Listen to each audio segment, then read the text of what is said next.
Welcome to Night Coffee Crime.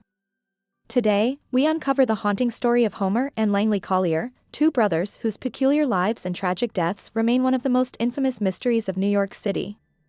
Living in extreme isolation in their Harlem brownstone, their obsessive hoarding turned their home into a tomb of their own making. Prepare for a tale of brilliance, eccentricity, and heartbreak that defies imagination. Homer Luss Collyer, born on November 6, 1881, and Langley Wakeman Collyer, born on October 3, 1885, were born into privilege and intellect. Their father, Dr. Herman Livingston Collyer, was a prominent Manhattan gynecologist, and their mother, Susie Gage Frost Collyer, had been an opera singer. The brothers grew up in a world of art, science, and culture. Both brothers attended Columbia University, a testament to their intelligence and ambition. Homer earned a degree in admiralty law, while Langley pursued engineering and chemistry.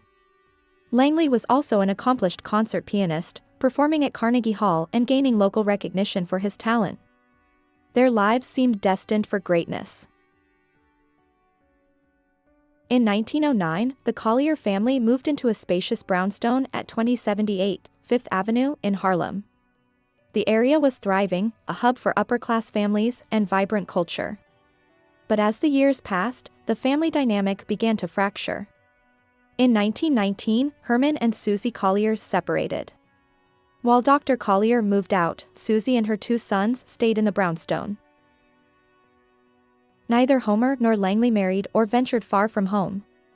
They remained close to their mother, and when Dr. Collyer passed away in 1923, the brothers inherited his medical equipment and belongings, further crowding their home. After their mother's death in 1929, they inherited the house and all her possessions. At first, life seemed relatively normal for the brothers. Homer continued practicing law, and Langley worked as a piano dealer. But tragedy struck in 1933 when Homer lost his eyesight due to hemorrhages in his eyes. This event marked a turning point. Langley quit his job to care for his brother, and the two began retreating from society.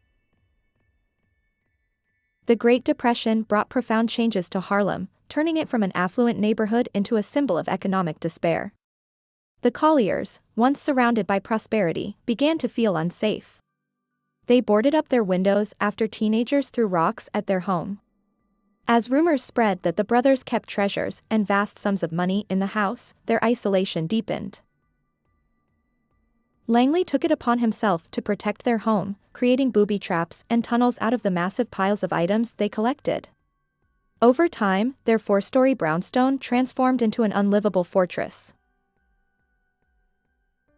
Langley became the brothers' sole connection to the outside world. He ventured out only under the cover of darkness, walking miles across the city to scavenge food and supplies. Inside, Langley devoted himself to Homer's care. He bathed him, read aloud to him, and even played piano sonatas to bring some joy into their secluded lives. Langley also developed eccentric beliefs about health, refusing to seek medical help for his brother. Instead, he devised his own remedies, including a diet of 100 oranges a week, convinced this would restore Homer's vision. When Homer became paralyzed from inflammatory rheumatism, their mutual distrust of doctors led them to reject professional treatment. Langley insisted that rest and his dedicated care were enough, further isolating the brothers from the outside world as Homer's condition steadily worsened.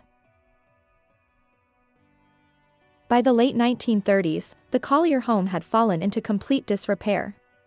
The utilities were disconnected when they failed to pay the bills, leaving them without electricity, water, or gas.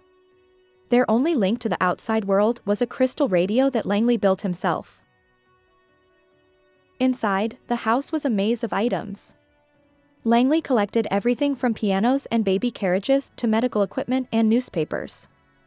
When asked why he kept such an extensive collection of newspapers, Langley famously replied, "I'm saving them for Homer, so that when he regains his sight, he can catch up on the news." The story of the Collyers reached a grim conclusion on March 21, 1947. An anonymous caller reported a foul smell coming from the house, suggesting a body might be inside. When police arrived, they found the doors locked and no way to enter. It took a team of 7 men to break through the mountain of junk blocking the entrances. After hours of digging, police found Homer Collyer's body in an alcove surrounded by filled boxes and newspapers that were piled to the ceiling. The medical examiner confirmed he had died about 10 hours earlier from starvation and heart disease. At first, police believed Langley was alive and had called in the tip about his brother. Rumors swirled that Langley had fled the city, and sightings of him were reported as far away as Atlantic City. But the truth lay much closer to home. On April 8, 1947, after weeks of searching, Langley's body was found just 10 feet from where Homer had died. Langley had been crushed by one of his own booby traps while crawling through a tunnel to bring food to his brother. His body was partially decomposed, covered by a suitcase, bundles of newspapers and 3 metal bread boxes, and had been gnawed by rats. The medical examiner determined Langley had died around March 9, nearly 2 weeks before Homer. Over the following weeks, workers removed approximately 120 tons of items from the Collyer home. Among the collection were 14 pianos, medical instruments, bundles of books, and even parts of a Model T Ford. Although most of the items were deemed worthless, some fetched modest sums at auction. The brothers' estate was eventually valued at $91,000, a significant amount for the time. The Collyer Brothers' estate, despite their reclusive lifestyle, became the center of a heated legal battle after their deaths. A total of 56 individuals, primarily consisting of first and second cousins, stepped forward to claim a share of the inheritance. It took years for the legal proceedings to reach a resolution. Finally, in October 1952, the New York County Court ruled that 23 of the claimants were entitled to an equal share of the estate. Today, the site of the Collyer Brothers' home is a small park named in their memory.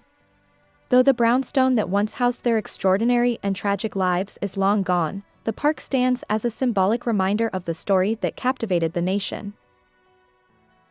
Their story is not just about 2 reclusive brothers, it serves as a warning about the dangers of isolation, the effects of mental illness, and the harm caused by extreme hoarding. Homer and Langley Collyer's lives stand as a powerful reminder of how fear and mistrust can grow into obsession. What began as promising lives ended in tragedy, leaving behind a lasting lesson about the fragility of the human mind and the importance of connection. Thank you for joining us on this journey through one of New York City's most infamous stories. Don't forget to like, comment, and subscribe to Night Coffee Crime for more deep dives into history's most perplexing and haunting cases. Until next time, stay curious and stay safe.